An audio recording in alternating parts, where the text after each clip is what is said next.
Okay, let's come on in here. There we go. Wow.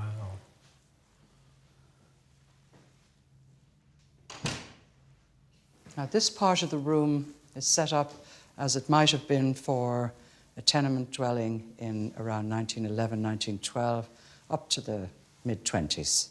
So it's bang on the button for your family's period in Gloucester Street. I mean, how many people would have been in here? There could have been 8. Wow.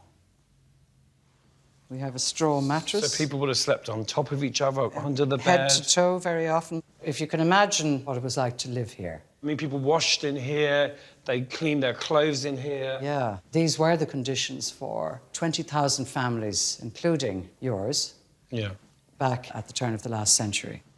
So you can see why it would be very agreeable for children to go out of doors. Children everywhere in the city were out in the streets. They're very visible. George is on his way to southeast London to visit his mother, Dinah. My mum is so Irish. And I think very proud of her Irish roots. I want to ask her some questions about her mum, because I was very close to my grandmother. But then when my grandmother was dying, I was a teenager and I was a little bit kind of full of my own self-importance. But I kind of regret that now, because I always think back and think about how much of a big part of my life she was when I was a kid. And, I would have loved my grandmother to see me get famous. I think that would have been so amazing for her. She would have been so proud.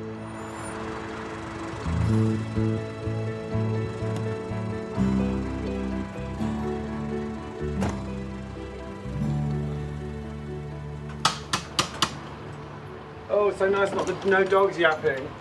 Hello, Hi, Mummy. All right. You. Thank you. Gorgeous. How did your face? Christine, Gorgeous, yeah, great. Shut the door. I'll make a cup of tea, Mum. Oh, look, an Irish cup. I found an Irish cup. Very poignant. You go and sit and I'll come in. OK. How many cups of tea have been made over the years? You have the Nan cup. Oh, thank you. So, obviously, recently, you've been talking a lot about tracing your family history. Yeah. And that's really got me interested in exploring a lot more of, where I come from. Well, you definitely are Jerry's son, so don't worry about that. Jerry, you mean Dad? Your dad's, yeah. This is a picture out taken of you and me. That's amazing. Down in Barrage Road. I remember seeing that picture years ago. I look like those Victorian dolls. It's lovely. I mean, I'm huge. You look gorgeous there, by the way. You were 10 months old. You look like me in drag. You were 10 months old there. What's this one? This was taken in the front room. Which one's me? Look at how sweet you were. And look at Nan. Nan looks very serious. She looks, yeah, she does, actually. She was quite scary sometimes, Nan. Do you remember she used to, Well, if you cheated, she used to hide with a wet flannel and slap you in the face when you weren't looking. She had some quite, crafty little tactics. Yeah, you have to remember, where she was brought up, you know what I mean, very strict. Your mum never talked about her childhood? No, she never did. Never spoke about it. And lots of times I asked her and she just, I've nothing to say. But I've always wondered why she couldn't talk about it. I mean, it's funny for me because obviously when I was a kid, I was very close to Nanny Glynn and I spent a lot of time with her. Well, I remember when she came here and she must have gone upstairs and you were singing, because you were always singing. Mm. And she came down and she said to me, you better nurture that child. And I went, what do you mean? She went, you nurture him. She said, he's got a beautiful voice.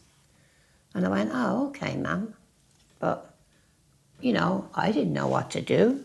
Yeah, no, it's interesting because obviously, I have kind of quite strong memories of Nanny Glynn, so I really want to find out more stuff. Yeah, well, this is one of the things that I found. Oh, look at that. Order of Detention, Certified Industrial School. Whereas Bridget Margaret Kinahan, that's Nanny Glynn, who appears to the court to be a child under the age of 14 years, having been born, so far has been ascertained, on the 9th of January 1913. Wow. Who resides at 39 Upper Gloucester Street in the County Borough of Dublin, has been found on the 15th day of December 1919 at North Cumberland Street, wandering and not having any visible means of subsistence. So she was 6 years old, wandering the streets. Yeah. That's amazing. I mean, that must have been really upsetting for you to... For me, I cried. I couldn't sleep for 2 nights because I wondered whether she had shoes on her feet, whether she had a coat. You don't know how she got to be wandering the streets. No, no. Yeah, it's so shocking. When you see something like this, I mean, this is... That's your grandmother. Yeah. It's your family. Yeah. And it's very cold. Yeah. You know, you look at it and you know, you're talking about a 6-year-old child, but it's just very matter of fact, you know. Do you know what was going on with your mother's parents when... No. You don't know anything? No idea. Wow. It is hereby ordered that the said child should be sent to the Golden Bridge Convent, Certified Industrial School at Dublin. I don't know who told me, but I remember being told that when your mum was in this place, they did terrible things, like if she wet the bed, they'd make her wear the sheet. That was one of the things she did tell us. Yeah. Sounds like a really hideous... But, I'm sorry, you know, that's so sad. That really breaks my heart because these people were supposed to be nuns. I mean, these are people that are supposed to be godly people. So I think it's actually more inexcusable when you hear things like that. I still ponder. I want to know more about my mum. And I'm going to do my best to find out everything I can about your mum. I hope it's not too sad.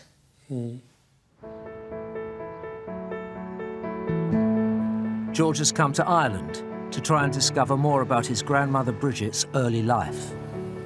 I'm in Dublin, or as my mum would say, the old country. But I'm really interested to know what this was like 100 years ago for my grandmother when she was a little kid, you know, 6 years old, wandering around the streets of the city. I would love to know more about why she ended up at an industrial school. Hello. George has come to Northumberland Street, where his grandmother Bridget was found wandering, to meet historian Katrina Crowe. And what a great pleasure to meet you. Nice to meet you too. Yeah. Walk down with me here, and I'll show you where Bridget's home would have been. So number 39 Gloucester Street would have been just about 10 houses down on this side. She would have been very close to the market here on Cumberland Street, where she was picked up. Wow. So she was found wandering the streets, but she was actually outside her house. Such a kind of shocking revelation. It's insane. Yeah. So why was she taken away? Because it was a common thing at the time for the NSPCC and the police to give as a reason for taking a child into care that they were wandering without a guardian. At the time, the National Society for the Prevention of Cruelty to Children, or NSPCC, saw it as its mission to rescue vulnerable children from the streets. But its inspectors were criticised for being overzealous in removing children like Bridget from poor families like the Kinahans. The NSPCC didn't understand that taking children away from their families is a really serious and crucial thing to do. So she was kind of nabbed like a stray dog. Well, can I tell you what the inspectors from the NSPCC were called in this area? The Cruelty Men. Wow. The Cruelty Men. Because they came and took children away from their families. And they were dreaded and feared by everybody. My mum is going to be so shocked to hear that. Does she not know? She doesn't know that part of the story. She knows as much as I did that my grandmother, when she was 6, was found, you know, wandering the streets. I mean, that's what it says on this document, that she was found wandering, which is obviously a lie. Yes. Which is really, really shocking. No, I mean, if she was wandering, she would have been a good bit away from her home. She's literally outside the door. Yeah. So it was very unfair and very hard on her parents and on her siblings who must have missed her, you know.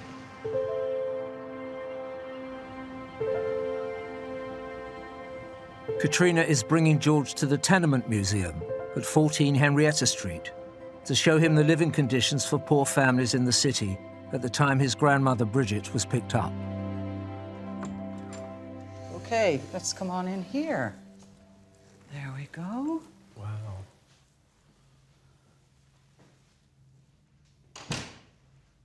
Now, this part of the room is set up as it might have been for a tenement dwelling in around 1911, 1912, up to the mid-20s. So it's bang on the button for your family's period in Gloucester Street.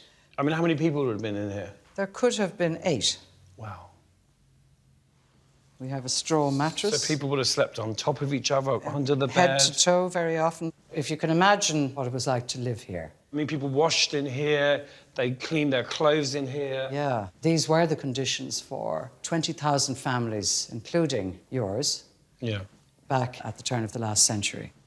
So you can see why it would be very agreeable for children to go out of doors. Children everywhere in the city were out in the streets. They're very visible in photographs. And we could look at some of those photographs now and let you see what life was like on the streets. And this gives you an idea of the numbers of people who lived in these houses. At this point, Dublin had the worst slums in Europe. I think this may be the contents of 2 of the houses on the street. Bridget would have understood this kind of scenario very easily. I mean, she would have been about that big, the little one in the white dress. She would, exactly. And mortality rates incredibly high.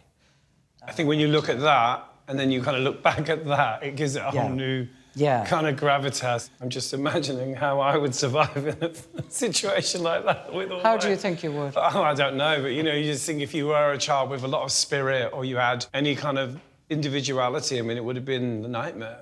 Yeah. Now, here are a bunch of little kids, 3 of them barefoot, 1 a little boy who's dressed as a girl because they were the clothes that were available That would have to been his me. Family. That would have been you? That's an early George, look. And fab boots, look. And it was tough. And a lot of them didn't make it to their 10th birthdays. So my grandmother would have been kind of removed from a situation like this, really. She would. That's a point to remember. Was it better?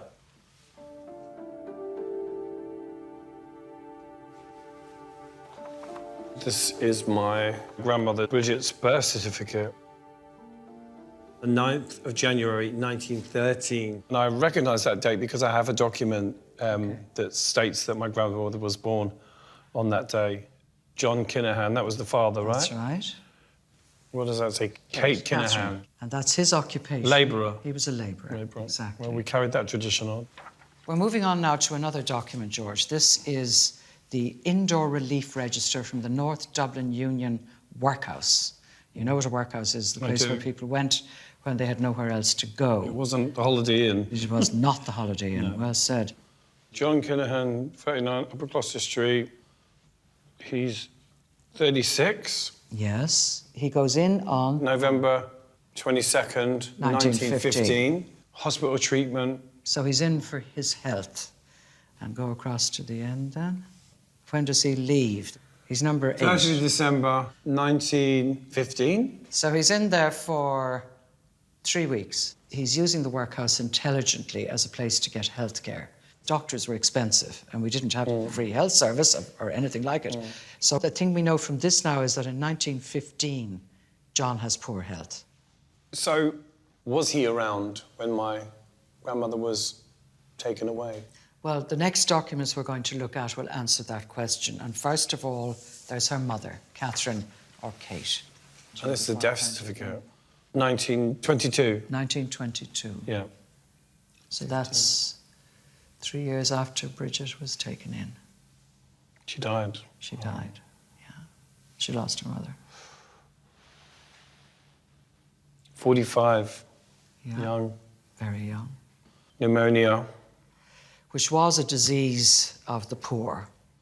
And what about John? Here's John. Again, check the date. So she dies in 1922. 1926. 26. He's 41. Yeah. Heart failure. But also up here, malignant Disease of the esophagus. That's right. It sounds like he had cancer. Yes. So young. So she's taken away and they both die pretty soon. Pretty soon afterwards. So they died. That still doesn't answer the question of where they were. Does it answer the question? Sorry, am I being completely dim here? No, you're not. No.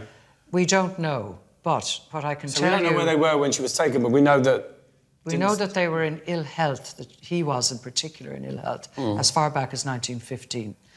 Maybe the family decided because their health was bad and because conditions were poor that she might be better off in an industrial school rather than staying We don't know that. We don't know that. And the other question is, these lovely people, did they make these kids' lives better by putting them in industrial school? And that is the big question. I don't think it is a question.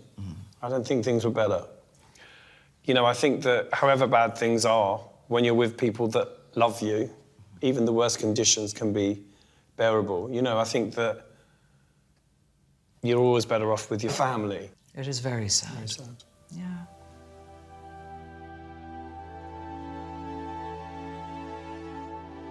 I think it's important for us as a family to know the circumstances of Bridget's parents, the fact that they were ill and they were really poor, as most people were. So it does kind of give you some solace. But it is a kind of irony, you know, the NSPCC, their job was to protect children. It's just, you know, that's what makes me really angry.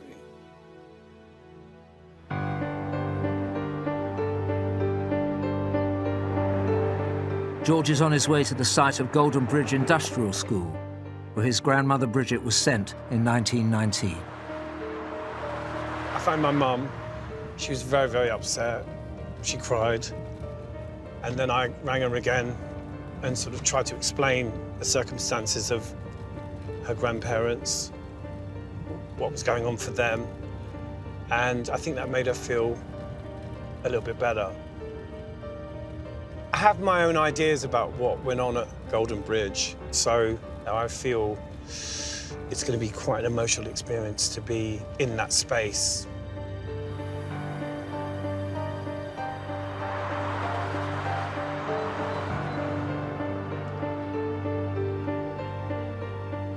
Hello. George is meeting historian Lindsay Erna Byrne.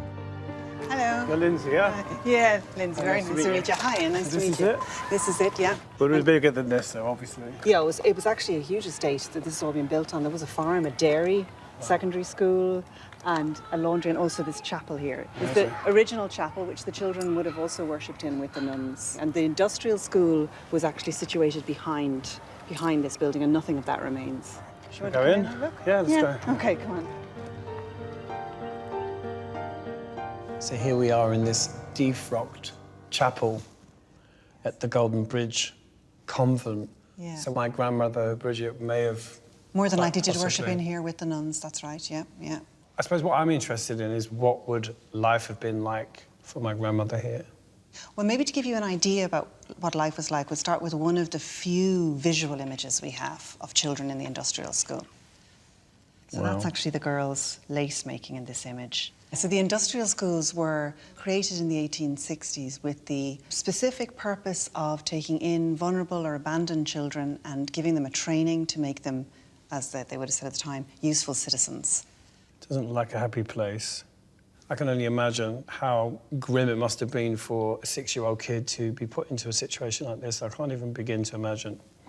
In a sense, the aim was very noble. The aim was to give particularly girls access to free education. They would be educated partially, reading and writing, but they would be trained. There was laundry, sewing, some manual work, domestic service. Most Irish women made their living as domestic servants until the 1950s. Yeah. So an awful lot of girls in industrial schools were being trained to fill a market for middle-class ladies for when they came out. You're making it sound very gracious. I know. But the information that I do know, I mean, if they wet the bed, for example, they were made to wear the sheet around their neck and to walk around with it. It just sounds like such a grim place. And that story recurs quite a lot in witness testimony for the period that your grandmother was there, so from the 1920s to the 1930s particularly. In fact, this is a witness statement that is reproduced in the Ryan report, which was a report done into the industrial school system. And this is one account. If you wet the bed, Sister X would make you stand out of the bed with a sheet over your head. If you fell asleep, she'd come out with a stick. She'd hit you on the back, and then you'd be so sore you couldn't sleep. Yeah, this kind of fits in with some of the stories. Yeah. So we have a lot of anecdotal evidence to support that. So you wake up to that. How does the day get any better? Yeah. I suppose what I really want to know is, do you have anything that really relates to my own grandmother being here? The one document that all the children in the industrial school generated was the entry. And every child who came in, since 1880, got a page. And this one is your grandmother's. Bridget Margaret Kinahan, 6 and 11 months. Date of admission, 23rd of the 12th, 1919. Mm-hmm. What is she charged with? Wandering. Oh, my God. If that was a crime, I'd have been put away years ago. This is interesting here, the reports of conduct and character. Intelligent, anxious and amiable, gentle and kind, ambitious and painstaking. Do you think that reflected the woman you knew? So much. Really? Yeah. Useful, very good child, very bright. It's focused on her character. But it also feels like she kind of accepted it.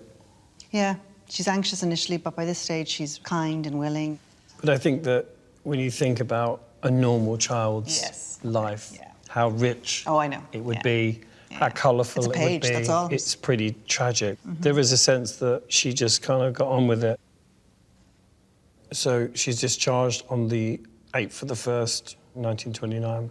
So my grandmother was here till she was 16. Till she was 16.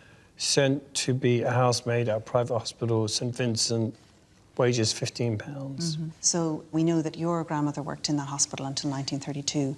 Do you want to have a look at the document that tells us why she left? OK. So this is the last document we have. Married, 3rd of November 1932. Bridget Kinahan, Francis Glynn, my granddad Frank. He's a butcher. That explains a lot. He used to kill chickens all the time. So he was very good at preparing chickens and things. Richard Glynn, father of Frank Glynn, my granddad Frank. Well, that's her father there, John Kinnan. John. Obviously, he wasn't alive then. And I'm sure she was desperate to start her own family, having been ripped from her own family, you know. Yeah, because there was no compulsion on her to marry, in a sense that she did have a job, which made her, well, quite lucky. A lot of young women in Dublin would have struggled for a job and left the city. Well, let's hope it was love. Yes, let's take that reading in it. that made her marry my grandfather. What your grandmother's story tells us is a little bit about survival. She survives 10 years in that industrial school, comes out literate, with the ability to hold down a job, and she goes on and lives a life. So she made it.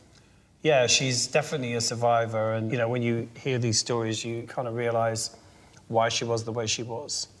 In what way do you mean? Tough. Okay. You know, my mum always described her as having incredible sadness in her eyes. She wasn't really able to kind of show affection. You know, she was stern, you know, a formidable force. It's a really interesting window into her life. Yeah.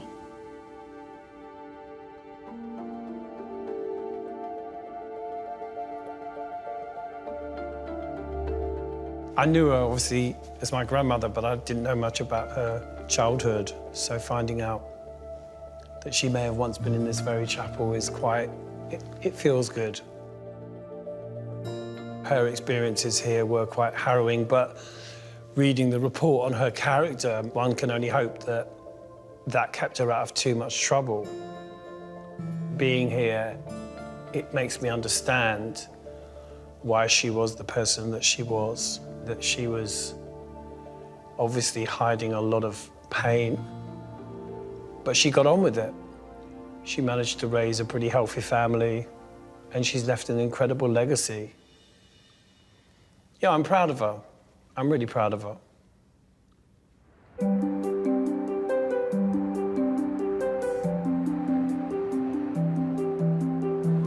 George is keen, while in Dublin, to investigate the family connection to Irish Republican Kevin Barry, who was executed by the British.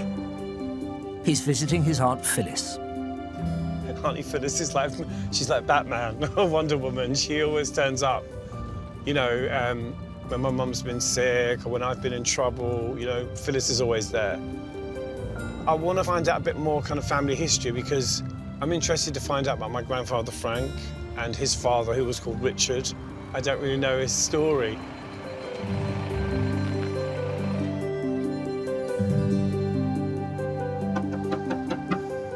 Let me in! Oh, look at you. Hey! You look glamorous. Nice to see you. Good to see you. You too. Right. In you come.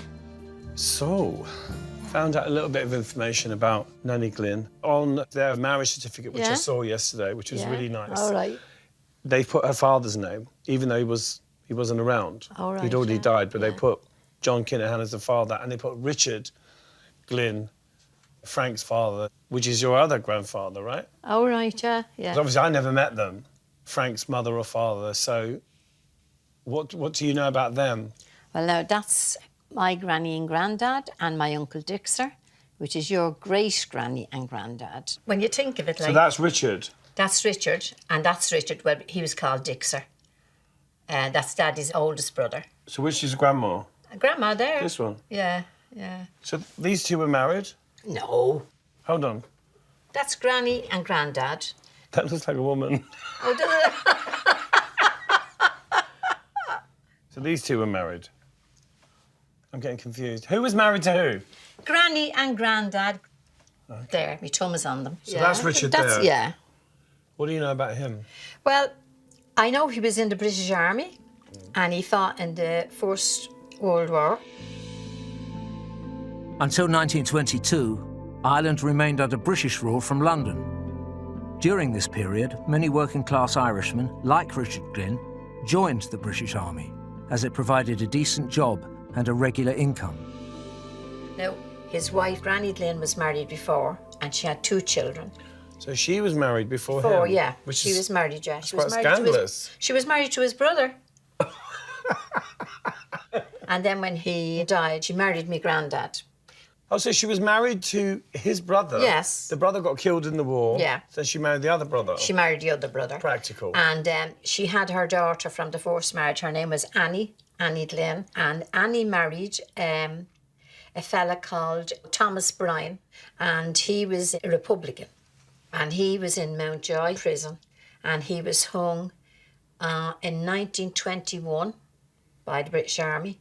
And he was buried beside Kevin Barry. Yeah. Now, you know Kevin Barry. I've heard you singing that song. I have. Oh, yeah. Well, I remember when we were kids, obviously, Yeah. we had this album Yeah. called The Freedom Fighters. Oh, right. It was a guy in a sort of cloth cap standing in front of the Irish flag. Okay. And I used to play those songs, obviously, you know, Kevin Barry, yeah. My Only Son Was Shot in Dublin, The Yeah. Wearing of the Green. Give us a bar of it now. No? The one was My Only Son Was Shot in Dublin. Do you remember that one? Yeah. And then we used to play, oh, the wearing of the green, oh, the wearing of the green. They're hanging men and women for the wearing of... I never had to go to the north again. I remember playing those songs. I remember my auntie Kit, she always used to say, like, around about 7 o'clock when there's been a bit of drinking on Christmas Day, put on the rabbit songs. And we play them. Just a lad of 18 summers, yet no one can deny. Lad like Barry will free Ireland, for her fate men live and die. I remember the words completely, Very good. yeah. That's very good. Yeah, no, I always thought when we were growing up, I thought we were related to Kevin Barry Oh, did you? for some reason. So it was Bryan. It was Bryan, yeah, And Thomas Bryan. And he was someone that married into the Yeah, family. he married, yeah. So Richard Glynn, Yeah, my great-grandfather, was in the British Army. that's right, yeah. His son-in-law, Thomas Bryan, was hung with Kevin Barry Yeah, in Mountjoy jail. So that makes sense. yeah, yeah.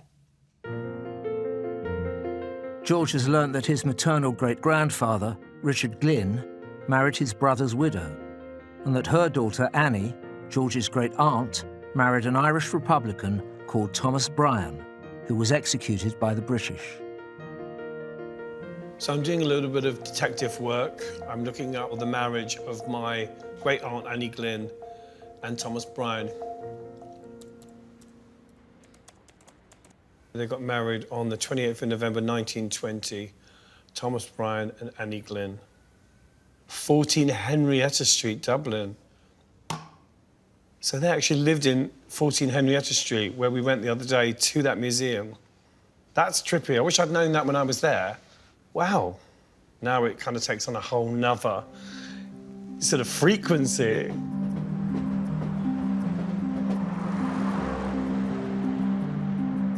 George is returning to the Tenement Museum at 14 Henrietta Street, where he's discovered his great-uncle, Thomas Bryan, lived. How are you? Welcome back to Henrietta Street. Lovely cold weather. Absolutely. Come on through. So let me show you where Thomas Bryan and his family lived. Very exciting. He's meeting historian Kieran Wallace. come on through. Oh. Is this the original? This is the actual room where he... Oh, man, that's amazing. OK, it's been slightly redecorated for the purposes of the museum, but this is the room, this is the view he would have had. So, have you met Thomas and Annie? No. Let me introduce you.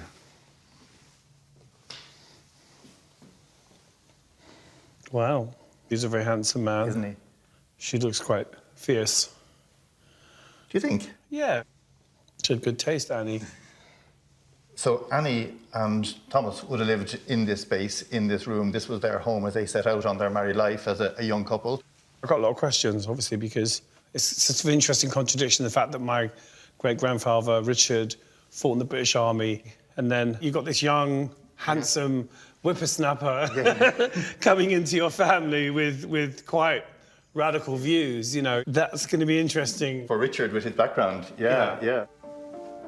Come on, I've got a few more things to show you. What I'm interested in is, I don't know anything about Thomas Bryan prior to him meeting my great-aunt. Well, I have a document here that might give you some background as to who he was. Mountjoy prison. Wow. Thomas Bryan, he was 1917, so 1917, 18, 19, 20. So he was in prison 3 years before he married Annie. He's an electrician. So that's quite a good job at the time for a guy from this area. He's got a trade. 14 Henrietta Street. Yep.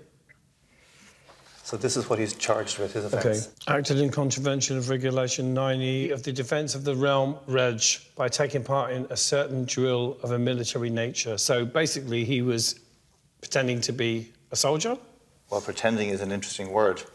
So he's rounded up in 1917 for taking part in a drill of the Irish Volunteers. Are the Irish Volunteers the IRA? They're the precursor to the IRA.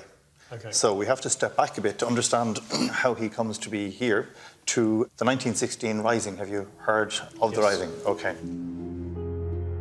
The Easter Rising in 1916 saw Irish Republican rebels launch an armed campaign in Dublin to bring an end to British rule. Although the British quickly put down the Rising, when they then decided to execute its leaders, the public mood swung behind the Republican movement, especially among young men like Thomas Bryan. So Thomas grew up in this area where there was suddenly a really brutal set of killings of civilians during the 1916 Rising, and this would have radicalised him and many other guys like him. Okay. And they thought, right, it falls to us now as the younger men of the city to do something. So they were forming a secret army, which was the Irish Volunteers, out in fields in the countryside, and that's how he was picked up and arrested. Amazing. And that's who he is by the time he meets and marries Annie. She definitely went for a bad boy. She went for a bad boy. That seems to be a family tradition. That's amazing. They're married in 1920. Yeah. And you think, well, here's the happy ever after. This is what happens next. Secret evidence at Drumcondra. On the 21st of the 1st, 1921, Thomas Bryan was found with 1 revolver and 20 rounds of ammunition. Francis Flood also. So this relates to an incident in Drumcondra, which is a suburb about a mile north from here. At Drumcondra, there's a bridge across the river, and this is a unit of IRA men who's waiting behind the balustrade of the bridge to attack a police lorry that's coming past. This is during the Irish War of Independence, so things have really heated up in the city and in the country entirely. The Irish War of Independence began when the Republican Sinn Féin party formed a breakaway government in January 1919 and declared independence from Britain. The Irish Volunteers that Thomas Bryan had joined now became the Irish Republican Army, or IRA. It launched a guerrilla campaign in Ireland, and the British responded by imposing martial law. This meant being arrested could have serious consequences for an IRA volunteer like Thomas Bryan. And this event goes horribly wrong. The raid actually goes ahead, it happens. Nobody's killed on the police lorry, but it keeps going. But within moments, the other battalion of police arrive and they start to capture and chase after the IRA unit, and they round up most of them. Does he go to prison for this? He's arrested on this very serious charge and he's taken to Kilmainham jail. And this is where things get very serious for Thomas Bryan. It's amazing to think that my great-aunt Annie marries Thomas Bryan, and within 4 months he's arrested on very, very serious charges and he's in prison. And her future must have seemed so uncertain at that point, but I imagine that she knew what she was getting involved in. Maybe that's what attracted her to Thomas, you know, his passion. He was a very handsome man. For me, this is really interesting because, you know, when I was a kid, I used to play this album of rebel songs, and being here, you know, and it's like climbing into those songs, you know.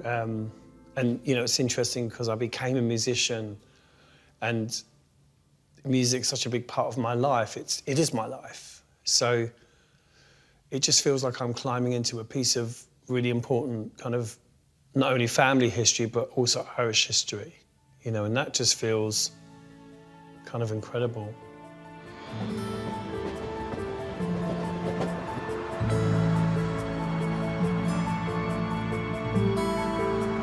Now that I know who he is, now that I've seen a picture of him, I feel like I need to know more. I need to kind of experience more, you know, because I'm in his life now.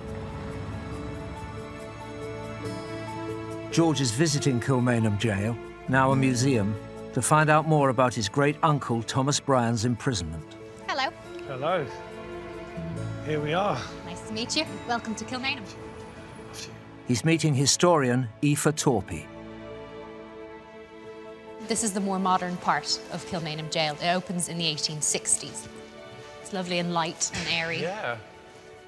That's about the only thing it's got going for it. Yes, it's beautiful for a jail.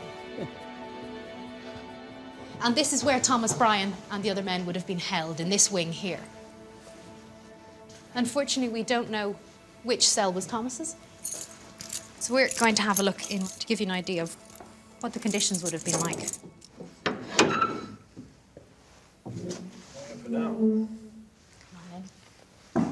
When Thomas and the other men were here, it was a military prison. Definitely not pleasant. Exactly. A little bit light.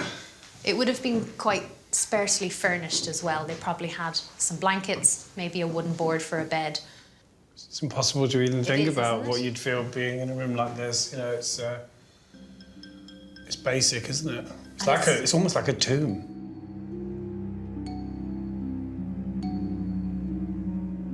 So Thomas was here in Kilmainham, but only for quite a short period, because they moved the men from Kilmainham to Mountjoy prison, and it was in Mountjoy about a week later that Thomas receives his sentence. And we have the document he would have been handed. Thomas Bryan, the court has found you guilty of the following charges: high treason. Yeah. The court has passed a sentence of death upon you. Wow. That's hardcore. They're court-martialed on the 24th of February, 1921, and then they receive their sentence.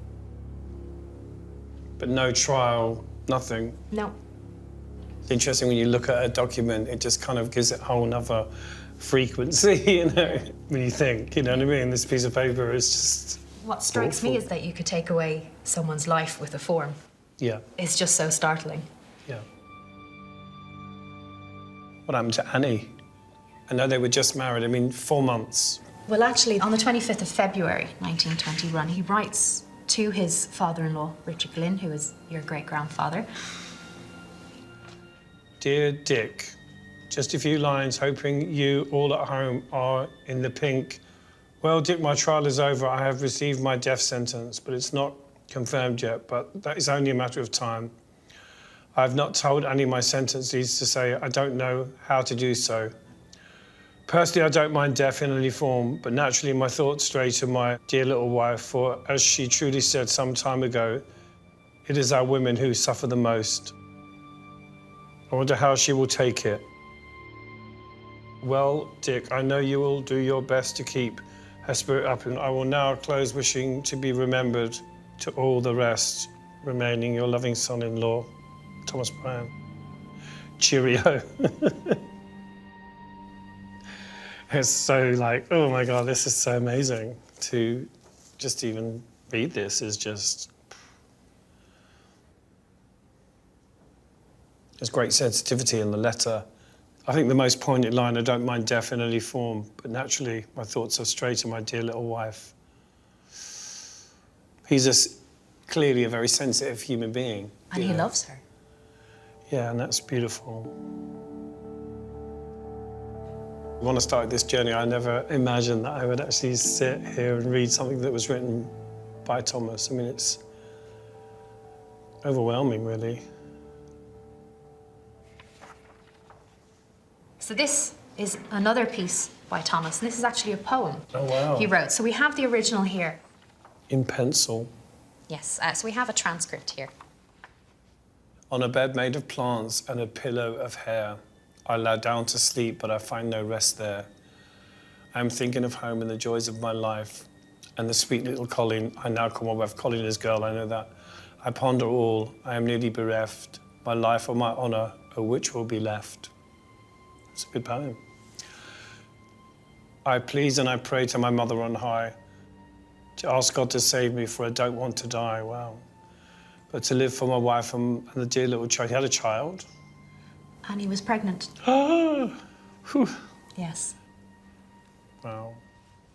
He's thinking of Annie and this child they're going to have, and he's hoping that he's spared for them. I think the sense that we get of Thomas is that he kind of knew what he was doing and accepted the sort of consequences in a way, but still dying for a cause must be quite difficult. So this is something more official, and it's a letter to the Governor of Mountjoy. Sir, I have the honour to forward you herewith the written order of the General Officer Commanding-in-Chief for the execution of the following persons, now in your custody under sentence of death: Patrick Moran, Thomas Whelan, Frank Flood, Thomas Bryan, Patrick Doyle, Bernard Ryan. Wow. Very matter of fact. And then on the reverse, there's something there as well. Oh, yeah. So it tells you the time. Yeah. Thomas Bryan, 14th of March, 8 a.m. That was the time he was hung, and he was hanging with Frank Flood at the same time. So it was double hangings.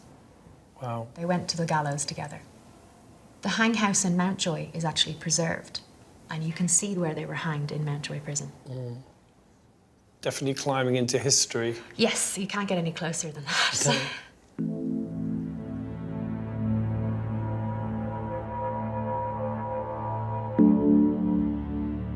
You get the sense that he started this political struggle knowing what the outcome might be.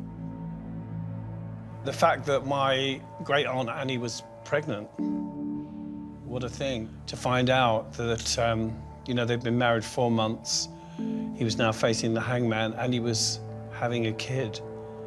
I mean, that is just, how human do you want to get? You know, it's just the most awful thing to find out. Mountjoy Prison is a mythical place in my mind. You know, I've known about it since I was 12 years old, but it wasn't something that I imagined I would ever see or experience.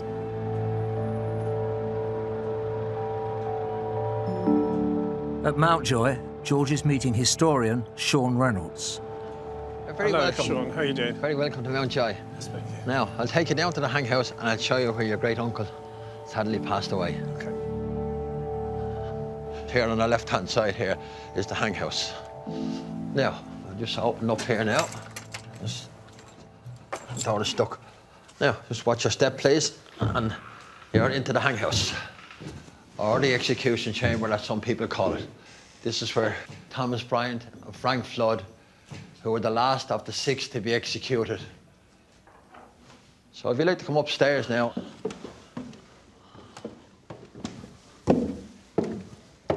Now, you have arrived on the floor where the trapdoor is. The first one started the execution at 6 o'clock. Another further 2 went at 7. Thomas Bryan and Frank Flood were 8 o'clock. The execution would have taken as little as 13 seconds for the 2 individuals to die. It was very 13 fast. seconds is a long time, though. It is a long time. But it was a sad morning because the 2 men that stood side by side were comrades in arms, and they shared a cell here in the prison as well. You can see the chain there. Left standing on the platform. And while that's in position, The doors are shut. the trapdoors won't release. You would extract that. You would send that forward. That is possibly the last sound the individuals would have heard. If you like, you can try that there. I'll show you. You can feel it. I don't think I will. You're very welcome. And this is a nice touch. It is, it is. It is. It's brutal. The remains were removed then from here and they were buried just up to the left-hand side. As you come in the main gate, they were buried up there in the garden.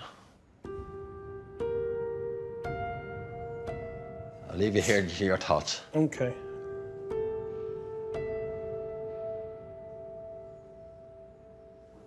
What a place.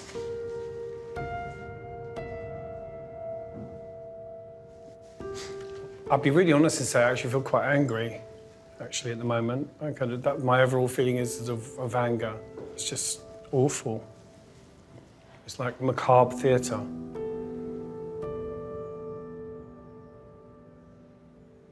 Having read the letter from Thomas to Richard, I imagined that my great-grandfather would have hated this, would have been heartbroken, I suppose, you know.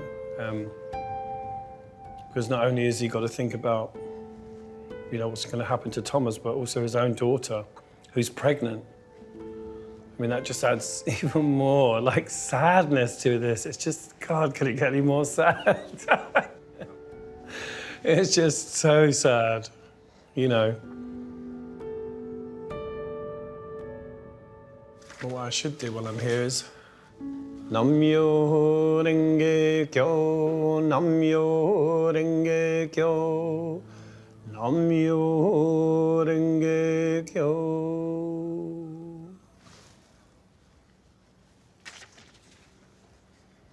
Almost forgot.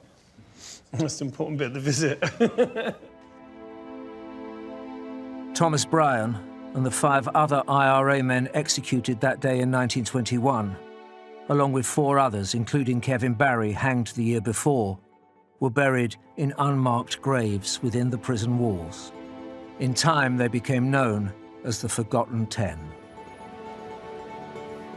In 2001, that changed when their bodies were exhumed, and 9 of the 10 taken to Glasnevin Cemetery, where they were reburied with state honours.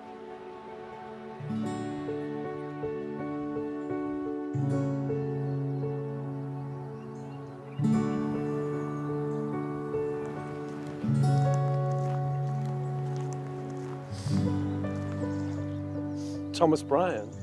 It's incredible. It's amazing to discover that this is kind of part of my family history. It's incredible. Kevin Barry there. Obviously, that was the name I did know growing up. And now I know about Frank Flood as well. I'm proud and I'm sad. I'm proud and I'm sad. I think that's the best way to describe how I feel.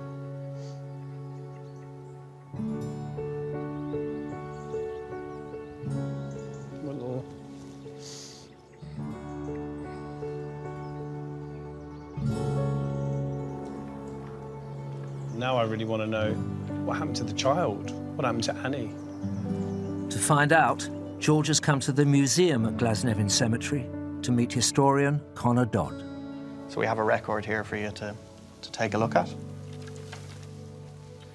And this is an order for an interment within the cemetery. Thomas Bryan, 15, Dominic Street, Dublin. This is the age. The years are blank, the months are blank, and 1 day. Oh, so this is the baby that Annie was having when he was hung. So this is the child here. And the cause of death? Convulsions. So that baby literally was born and died. Wow, that's correct. Sad.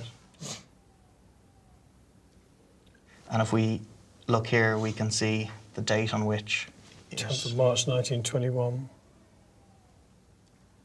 So this happened before he was hung? That was Thursday, the 10th of March. And he was hung on the 14th of March? Correct, yeah, the following Monday. Oh, my God. How much more tragedy can you put into a story? It's just the saddest thing. God, so much going on in that week. But we have another record here for you to have a look at. Annie Christina Bryan. And you can see he died, the date. 27th of August. 1930. Had been an electrician's wife. So she lived for, hang on, he died 1921. maybe 8 or 9 years? 9 years, yeah.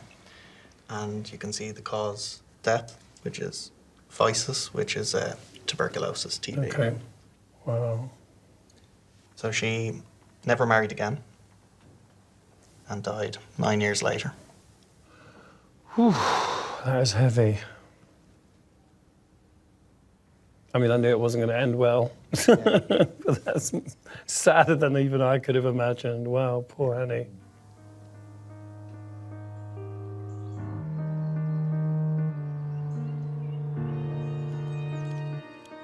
George is looking for the grave of his great aunt, Annie Glynn.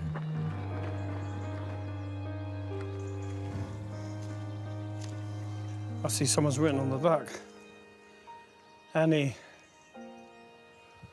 Well, at least there's something here. I won't last very long, but... So this is where she lies.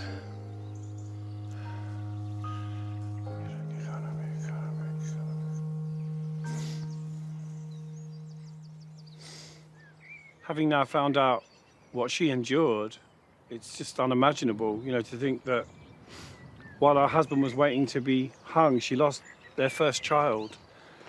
And we'll never know whether he knew, whether he went to his death knowing that his firstborn had already died. I mean, I really hope he didn't know. I really, really hope he didn't know.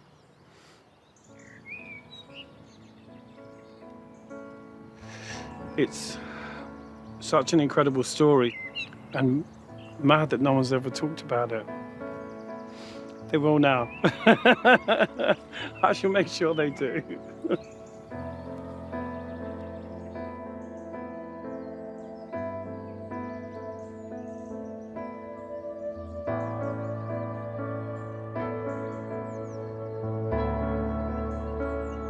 This story is like a great Irish song, you know, it's like, sort of thing you'd hear someone singing at a funeral or a family wedding, like an old drunk Irishman singing this sort of traditional lament, and that's really what this story is like. You know, it's like a really sad song.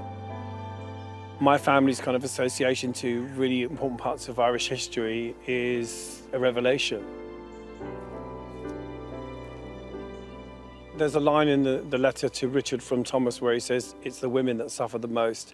And that's definitely true of Irish history. You know? Our mothers and our grandmothers, the women really bear the brunt of all the suffering.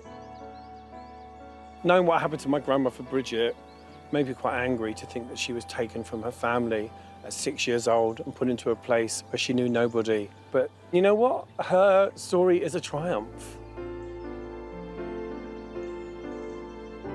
I think that my mum will find this story really emotional. It will help her put the pieces together. You know, I think that she's going to be really fascinated. She'll definitely cry.